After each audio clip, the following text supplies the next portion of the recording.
The banquet hall of the Wildwood Grand smelled like candle wax and cheap champagne, and Connor Hayes was standing near the drink table, doing the math on how soon he could leave without anyone noticing, when the double doors at the far end of the room opened and the noise dropped by half. She was wearing black.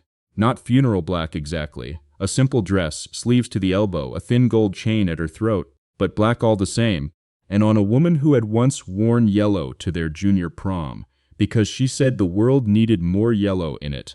The color landed like a sentence nobody had finished reading yet.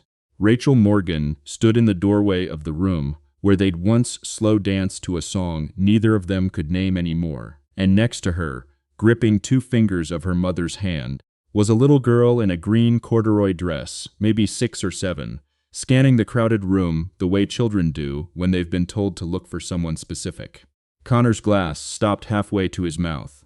Someone near him, Dana Whitfield, class treasurer 20 years running now real estate, said something about how brave it was for Rachel to come at all, so soon, and the word so soon hit Connor like a dropped plate, shattering something he hadn't realized was still standing.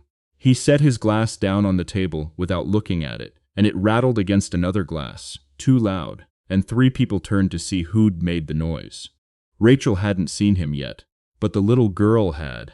She let go of her mother's hand, small sneakers slapping across the parquet floor with the fearless directness only children have, weaving between the legs of grown adults holding drinks, until she stopped directly in front of Connor Hayes, tilted her head back to look up at him, and said, plain as anything, like she was reading off a shopping list, "Mommy said you'd come."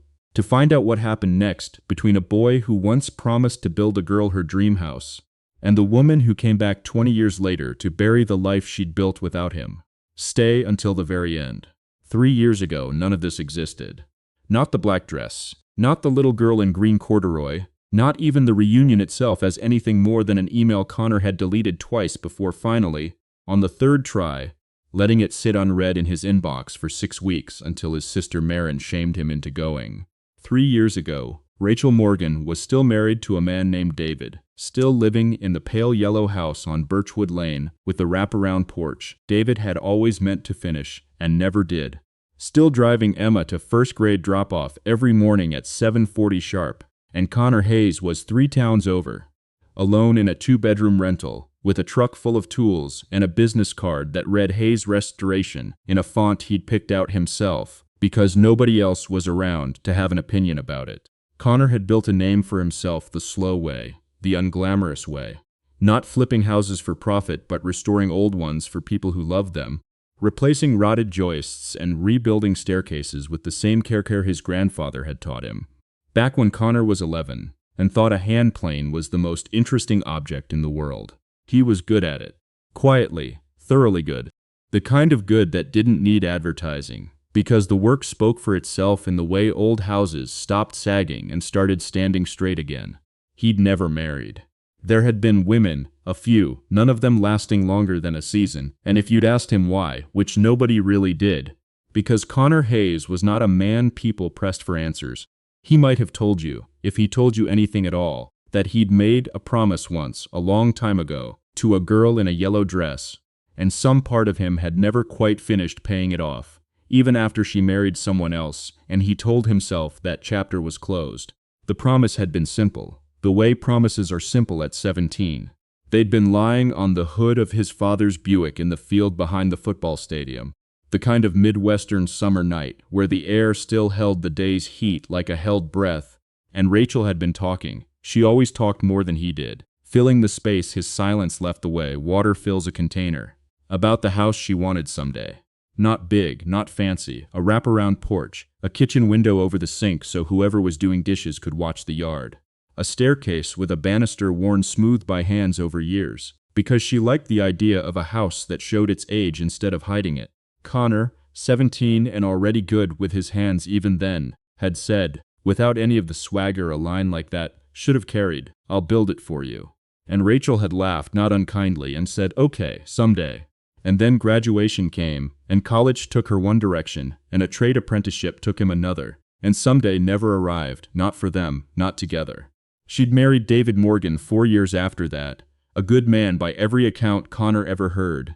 An accountant with a steady laugh and a habit of coaching Emma's soccer team even in years. He wasn't technically the coach, and Connor had heard about the wedding secondhand through the same small-town grapevine that eventually told him, 11 months before the reunion, that David Morgan had collapsed in the parking lot of his own office building on an unremarkable Tuesday in March, an aneurysm nobody saw coming, and that Rachel Morgan was a widow at 38 with a 6-year-old daughter and a mortgage that had quietly, in the chaos of grief, gone 3 months unpaid. Connor hadn't reached out. It wasn't his place, and he'd told himself that so many times it had started to sound less like restraint and more like a wall he'd built brick by brick specifically, so he wouldn't have to test whether it would hold. He went to the reunion because Marin wore him down, because 20 years felt like a milestone that deserved at least an appearance, and because some small, stubborn, unexamined part of him had wondered, hoped, if he was being honest with himself, which he mostly wasn't, whether Rachel Morgan might be there. He had not expected black. He had not expected a daughter with her mother's exact eyes crossing an entire crowded room to deliver, in the flat and devastating honesty only a 7-year-old possesses, a message that suggested he had been expected, that somewhere in that pale yellow house on Birchwood Lane, a woman he hadn't spoken to in 20 years had been telling her daughter stories about a boy who once promised to build her a home. Rachel found Emma a moment later, weaving through the crowd with the particular urgency of a parent who has lost sight of a child in a room full of strangers, and when she looked up and saw exactly who her daughter was standing in front of, something crossed her face that Connor would spend the following months trying to name and never quite manage. Not surprise exactly, and not quite dread, but something adjacent to both. The look of a person watching two separate rooms of her life collide without warning. "Emma," Rachel said, and her voice had the practiced calm of someone who'd spent the last 11 months keeping her voice calm no matter what was happening underneath it. "Honey, you can't just run off like that." "I found him," Emma said, entirely unbothered, entirely pleased with herself.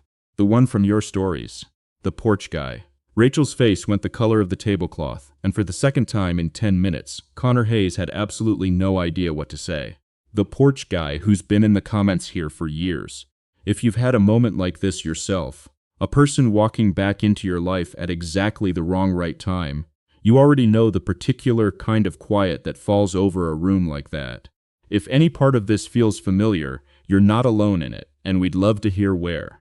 There is an old, unspoken understanding among people who grew up in small towns that some conversations should never happen standing up, in public, with a plate of cocktail shrimp balanced awkwardly in one hand. And this, Connor and Rachel both seemed to realize in the same silent instant, was exactly that kind of conversation. It is worth noting, too, before the story moves forward, that not everyone in that reunion hall thought it was Connor's place to step back into a grieving widow's life at all. Some would spend the next several weeks quietly wondering, in the particular way small towns wonder about things, whether a man who'd loved and lost his chance the first time around had any right to a second one, or whether some doors, once closed by circumstance, were meant to stay closed out of respect for the man who wasn't there to have an opinion about it. "It's good to see you, Rachel," Connor finally managed, which was true and also wildly insufficient for the size of what he was feeling. Standing there with Emma's small hand now back in her mother's, both of them looking up at him like he owed the moment more than 4 words. "You too," Rachel said, and there was a tremor underneath it that she was working hard to smooth over. "I'm sorry, she doesn't usually just." "It's fine," Connor said. And then, because the silence was going to stretch too long otherwise, because 20 years of not knowing what to say had apparently not taught him what to say now. "You look well." It was... Both of them understood without saying so, an enormous lie told out of kindness, and Rachel's small, tired half-smile acknowledged exactly that. 8 months would pass before either of them said out loud what that first look across the reunion hall had actually meant. But the house on Birchwood Lane, and the debt collector's letters piling up on its kitchen counter, would not wait 8 months for anyone. What Connor did not know that night, what he would only learn in pieces, over the following weeks, in careful conversations that Rachel offered like small, reluctant gifts, was that David Morgan's death had left behind a tangle of financial trouble that grief had kept Rachel from facing head-on for the better part of a year. David had refinanced the house 18 months before he died, taken out a second loan against it to cover a business investment that failed quietly and completely 6 months later, and had been managing the resulting payments alone, telling Rachel only that money was tight, never that the house itself, the pale yellow house with the porch he'd always meant to finish, was 3 signatures away from a bank's possession. She'd found the paperwork in a drawer of his desk 2 months after the funeral, still in its unopened envelope, and had spent the better part of a year since then quietly drowning, telling almost no one, because grief had already cost her so much of her voice that asking for help felt like one more thing she didn't have the strength to do. She told Connor none of this at the reunion. What she told him 3 weeks later, over coffee in a diner neither of them had set foot in since high school, was smaller and more careful, that the house needed work she couldn't afford, that Emma loved that porch more than any other part of the property, because it was where her father used to sit with her in the evenings, and that Rachel had, for reasons she couldn't fully explain even to herself, found herself telling Emma stories about a boy from high school who once said he'd build her a house like that one. Not because she'd expected to ever see him again, but because the story had become a kind of comfort, a fairy tale she told her daughter on the hardest nights, the way other parents tell stories about princesses and dragons. "I didn't mean for her to actually go looking for you," Rachel said, turning her coffee cup slowly on its saucer without drinking from it. "I didn't think she'd remember your name well enough to recognize you. I certainly didn't think she'd walk right up and say it to your face." "She's got good instincts," Connor said, and meant it as a small joke, and watched it land as something closer to true. He offered, that same afternoon, quietly and without any of the drama the moment might have called for, to look at the house. Just look. No commitment, no cost, nothing that would put either of them in a position they weren't ready for. Rachel resisted for exactly as long as pride allowed her to, which was about 4 days, before a second notice arrived from the bank, and she called him at 7 in the evening with a voice that had finally, audibly, cracked. The house, when Connor walked through it for the first time in 20 years, was worse than either of them had said out loud. The porch David had promised to finish sagged visibly on its east end, where water had been getting under the boards for at least 2 seasons.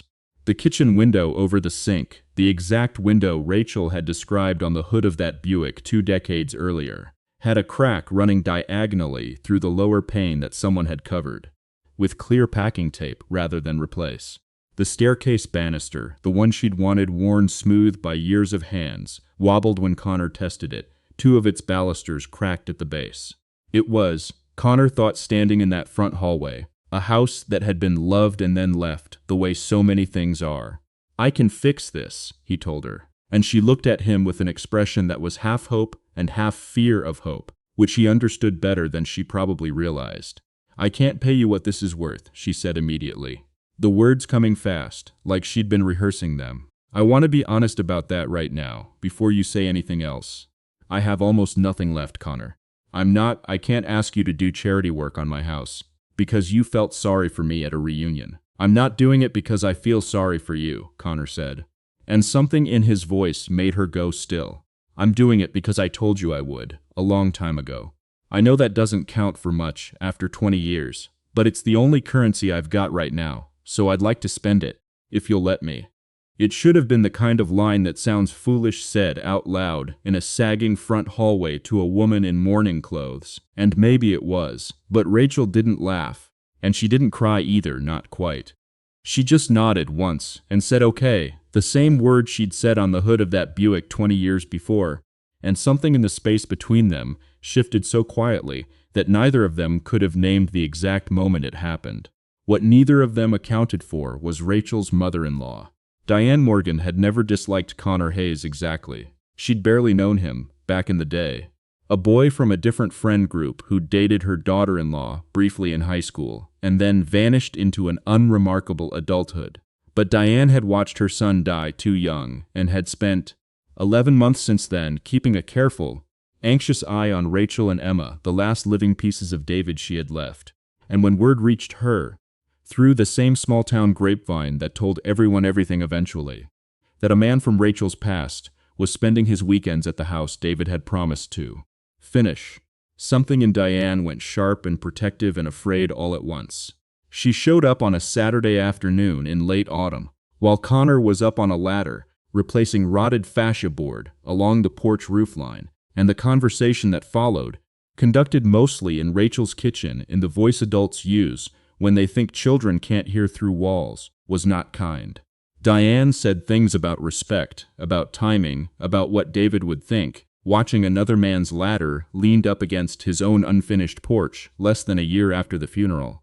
She said them because she was grieving too, and grief makes people say sharp things to the people closest to the wound. But she said them loud enough that Emma, sitting on the stairs where she'd been told to wait, heard every word, and loud enough that Connor, coming down off the ladder for a water break, heard the tail end of it through the screen door. Diane's voice cracking on the words he hasn't even been gone a year. Rachel, before he quietly set his water glass down untouched and went back outside. He didn't come back the following Saturday. Rachel called him twice, and he let both calls go to voicemail, not out of anger but out of the old, familiar instinct to step back the moment he sensed he might be causing harm rather than help. The same instinct, if he'd been willing to examine it, that had kept him quiet for 20 years in the first place, protecting people from the inconvenience of his presence by simply not insisting on it. The truth was, he told himself, standing in his own kitchen 3 towns over with his phone face down on the counter, that Diane wasn't entirely wrong. It hadn't been a year. He had no right to be the reason a grieving mother-in-law lost sleep. No right to complicate a house that wasn't his to complicate. By the following Friday, the porch sat half-finished, tarped against the coming winter weather, its exposed joists open to a sky that was starting to threaten frost, and Rachel Morgan sat alone at her kitchen table that night, staring at a foreclosure notice with a deadline now 11 weeks away, wondering if the boy who'd once promised her a house had, in the end, done exactly what everyone eventually did, and quietly disappeared. 11 weeks. That was all the time the bank had given her, and as December closed in over Birchwood Lane, Rachel Morgan didn't yet know that the man on the other side of town was fighting a battle of his own. Not against a bank, but against the same old silence that had cost him 20 years already, and was about to cost him something far more immediate if he let it win one more time. Connor Hayes was not a man who talked about his feelings, but he was, his sister Maren had always said, a man whose truck told on him, and for 2 weeks that November, the truck sat in his driveway more than it moved, which Maren noticed the way sisters notice things, and eventually showed up at his door, uninvited, with a casserole she hadn't actually cooked, and a look on her face that meant she wasn't leaving until he talked. He told her reluctantly, in pieces, about the reunion, about Emma's small hand and smaller sentence, about the sagging porch and the cracked window, and the promise he'd made on the hood of a Buick when he was 17 years old, and had apparently never fully let go of. He told her about Diane's voice through the screen door, about the water glass he'd set down and never picked back up. "So you're punishing yourself," Maren said, not unkindly, "for a woman's grief that isn't even about you. It's not punishment, it's respect." "It's the same thing you've always done," Maren said, and there was no anger in it, just the tired clarity of someone who'd watched her brother do this exact thing for 2 decades. "You did it after Rachel married David, too. You decided it wasn't your place, and you went quiet, and you let 20 years go by without saying a single true thing to anyone about how you felt. You're doing it again right now, except this time there's a little girl involved who already thinks you're the good guy in her mom's bedtime stories." Connor didn't have an answer for that. Not right away, and Maren let the silence sit there the way she always had. Patient in the particular way people who grew up in a quiet house learn to be patient with each other. What Connor didn't know, what he wouldn't learn until later, from Rachel herself, was that Diane Morgan had gone home from that confrontation on the porch and spent a sleepless night of her own, turning her son's memory over in her mind, the way a person turns over a stone, looking for what's underneath. David had not been a possessive man. David had, in fact, been the kind of man who once told his own mother, half joking and half not, that if anything ever happened to him, he didn't want Rachel raising Emma alone out of some misguided loyalty to his memory. He wanted her happy, whatever that ended up looking like. Diane had laughed it off at the time, the way you laugh off a joke about your own mortality, and had spent the 11 months since his actual death trying very hard not to remember he'd ever said it, because remembering meant admitting that her fear on that porch hadn't really been about protecting David's memory at all. It had been about not losing the last visible piece of her son, Rachel and Emma, to a future that didn't include her in quite the same way. It was Emma, in the end, who cracked the whole thing open, the way children sometimes do without any idea of the size of what they're doing.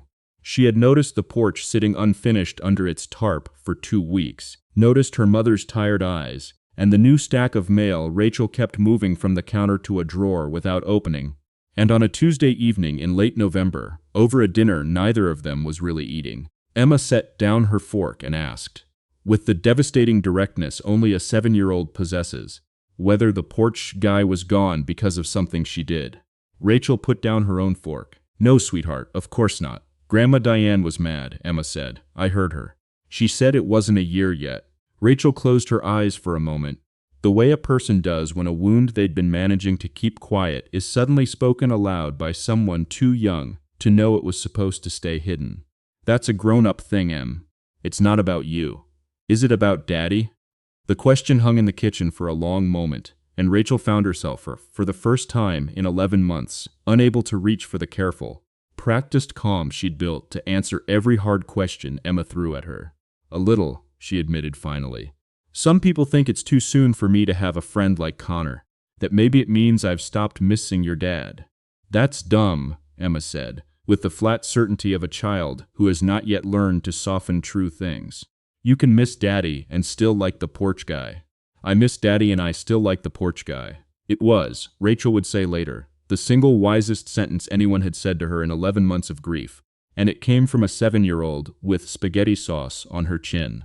Rachel called Diane the next morning, not to argue, but to ask her, gently, whether she'd meant what she said about being afraid. Rachel had stopped grieving David, and the conversation that followed, tearful on both ends, was the kind that families rarely have out loud but desperately need to. Diane admitted finally, what she hadn't been able to admit on that porch, that she wasn't afraid of David being replaced. She was afraid of being left behind, of a future where Rachel and Emma built a new life that quietly stopped needing her in it. Rachel promised her that would never happen, and meant it, and the two women cried together on the phone the way people do when a wound finally gets some air. That same week, an unrelated crisis arrived that had nothing to do with Diane or Connor at all. The bank's foreclosure notice, which Rachel had been avoiding reading in full, turned out to carry a deadline far sharper than she'd realized. 11 weeks, not the vague early next year she'd let herself believe in the fog of not opening her mail. 11 weeks to either pay down the arrears in full or lose the house outright, porch and kitchen window and unfinished promises and all. It was Diane, in an act of quiet reparation neither of them spoke about directly, who drove to Connor's rental that Saturday. Not Rachel, not a phone call, but Diane herself, standing on his porch step with her coat buttoned wrong in her hurry, telling him plainly that she'd been wrong to say what she said, that David would have wanted Rachel to have someone steady in her corner, and that there was a house on Birchwood Lane with 11 weeks left on the clock, and a little girl inside it who kept asking, every single night, whether the porch guy was coming back. Connor was back in his truck within the hour, tools rattling in the bed. 11 weeks suddenly feeling like both an eternity and no time at all, because a half-finished porch was the least of what needed fixing before the bank's deadline arrived, and some repairs. He was beginning to understand. Standing in his driveway with the engine running couldn't be measured in boards and nails at all. What followed was, by any reasonable measure, not enough time. 11 weeks to save a house from foreclosure, with a family's entire financial hole running deeper than any porch repair could fill on its own. And Connor Hayes, standing in Rachel's kitchen with the foreclosure paperwork spread across the table between them, did what he always did when a problem was bigger than his hands alone could solve. He got specific. He explained it to her plainly, the way he explained everything. No more words than the situation required. The arrears themselves, the missed payments stacking up since David's death, came to just under $19,000, a number that made Rachel's face go pale even though she'd known it was bad. But the bank, Connor pointed out, running his finger down the notice's fine print with the same careful attention he gave a set of blueprints, had a hardship modification clause buried in paragraph 6 that most homeowners never read because grief and shame kept people from reading foreclosure notices closely at all. If Rachel could show the bank a documented plan, proof of steady income, proof the property's value was being actively restored and protected rather than left to decay, the bank had the discretion to roll the arrears into the back end of the loan instead of demanding it up front. It wasn't a guarantee, but it was a door where Rachel had believed there was only a wall. Connor called in favors he'd spent 15 years earning and never once cashed in. An appraiser friend agreed to inspect the property and write up its restored value, porch and all, at cost. A loan officer he'd worked with on a dozen other restorations walked Rachel through the hardship paperwork on a Sunday afternoon, unpaid, because Connor asked him to, and Connor didn't ask for much. And Connor himself worked the porch and the staircase and the kitchen window in the coldest 6 weeks of that winter, breath fogging in the unheated house, hands going numb around a chisel more mornings than not. Because every completed repair was a line item in the case Rachel needed to make to a bank that didn't care about love stories, only collateral. He rebuilt the porch from the joists up, matching the original tongue-and-groove decking board for board, because Rachel had mentioned once, offhand, that Emma liked to feel the old wood's grain under her bare feet in summer, and Connor Hayes was a man who remembered offhand things. He replaced the cracked kitchen window with one he'd salvaged and restored himself from a torn-down farmhouse 2 counties over, wavy old glass and all, because new glass wouldn't have had the same give and take of light across the sink in the evening. He fixed the staircase banister, replaced the 2 cracked balusters with hand-turned matches he made himself on a lathe in his garage, and left the rest of the wood exactly as it was, worn smooth in places by 20 years of a family's hands. Because Rachel had once said she wanted a house that showed its age instead of hiding it, and Connor had never forgotten a single thing she'd ever told him she wanted. Emma, through all of it, appointed herself unofficial supervisor, following Connor around the property with a small notebook where she recorded, in the earnest, uneven handwriting of a 7-year-old, a running list she called Mom and Connor's House, complete with hand-drawn hearts in the margins that she was not remotely subtle about, and made no effort to hide.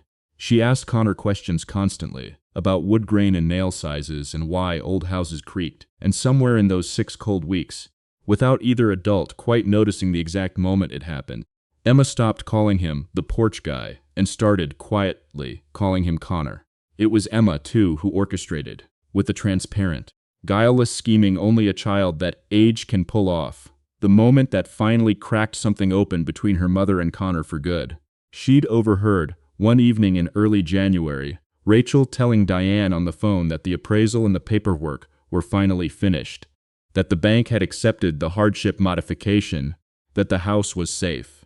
And Emma, hearing the relief in her mother's voice, had marched into the kitchen the next morning while Connor was fixing coffee and Rachel was only half awake, and announced, without preamble, that she'd written a letter to her Father in heaven, telling him the house was fixed and that Connor was the one who fixed it. And did they want to hear it?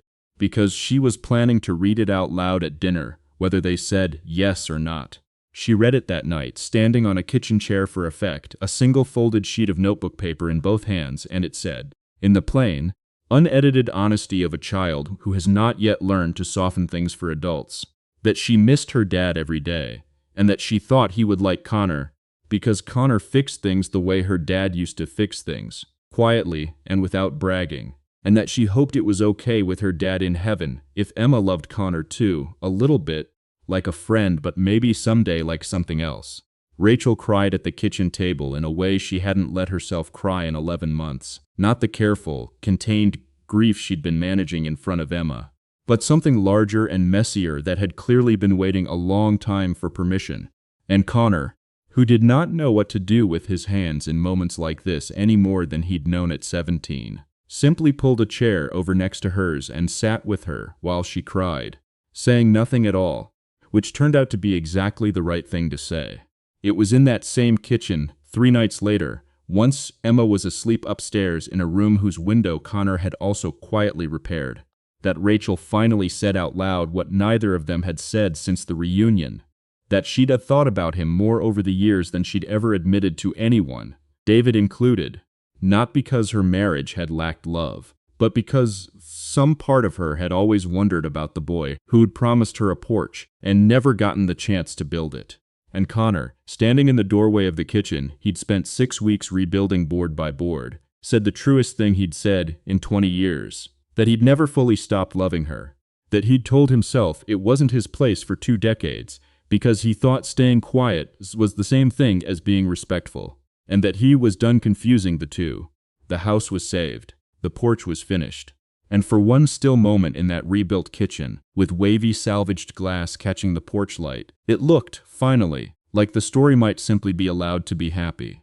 But Diane Morgan, 3 towns away, sitting alone with a box of David's old things she'd finally worked up the courage to sort through, was about to find something in her son's handwriting that neither Rachel nor Connor had any idea existed.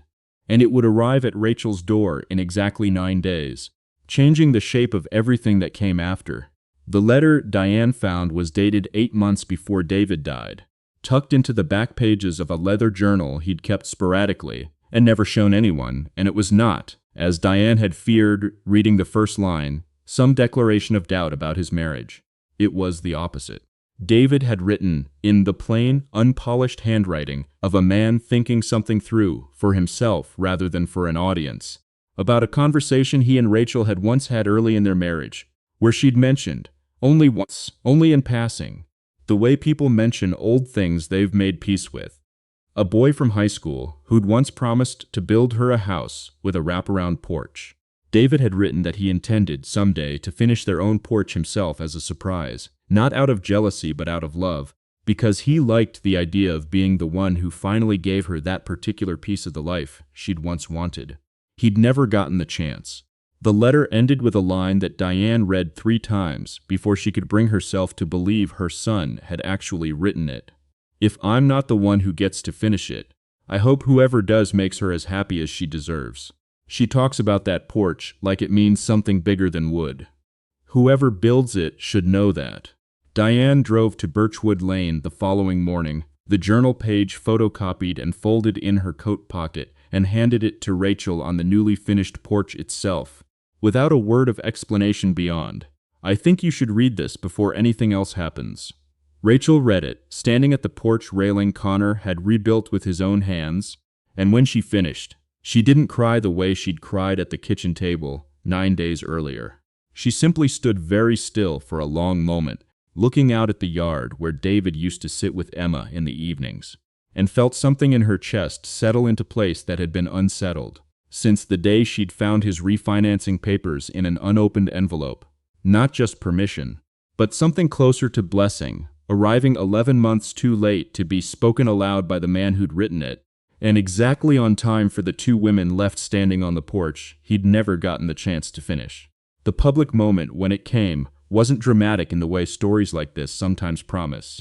There was no grand gesture in front of a crowded room, no speech given to onlookers who needed convincing.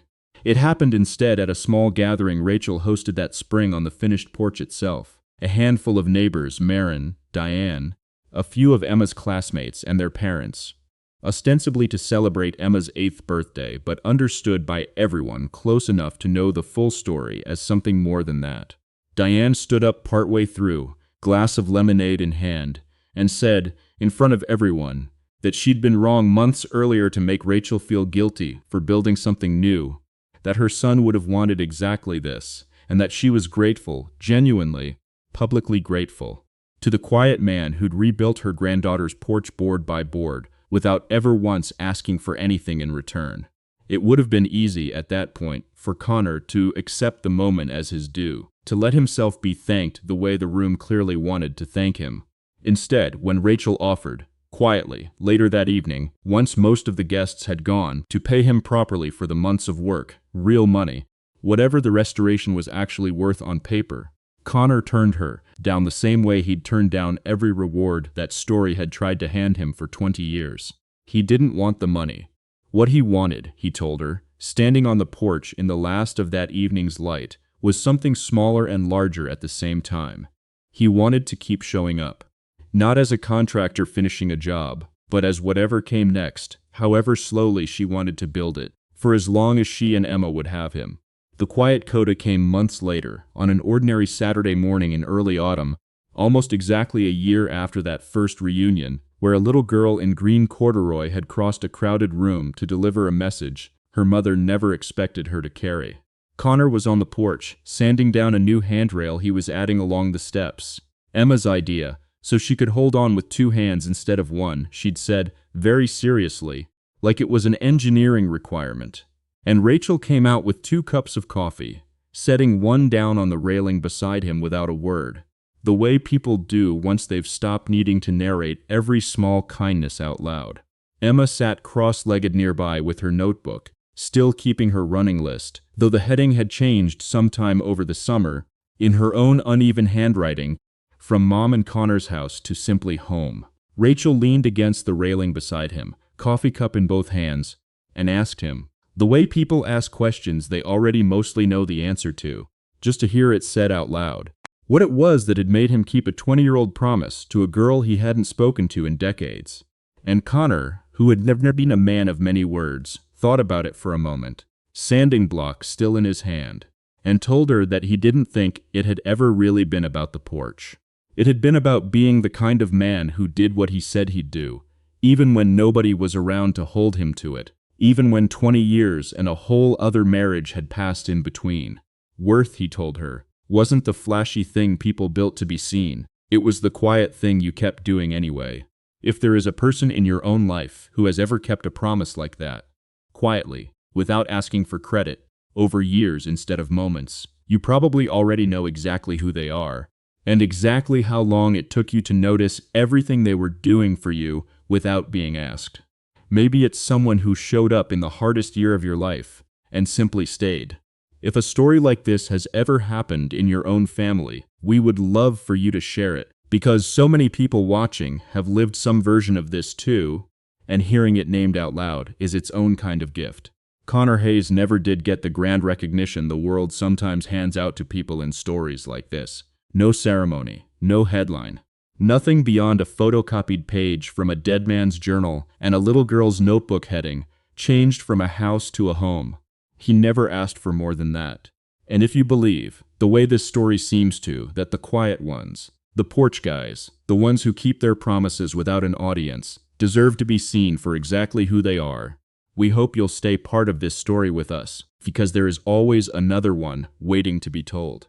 The porch stood finished through that winter, and the next, its new handrail worn smooth within a year by 3 sets of hands instead of 1. And on quiet evenings, when the light came low and gold across Birchwood Lane, the way it had on a summer night 20 years earlier on the hood of an old Buick, Rachel Morgan would sometimes catch herself thinking that some promises, however long they take, arrive exactly when they're supposed to.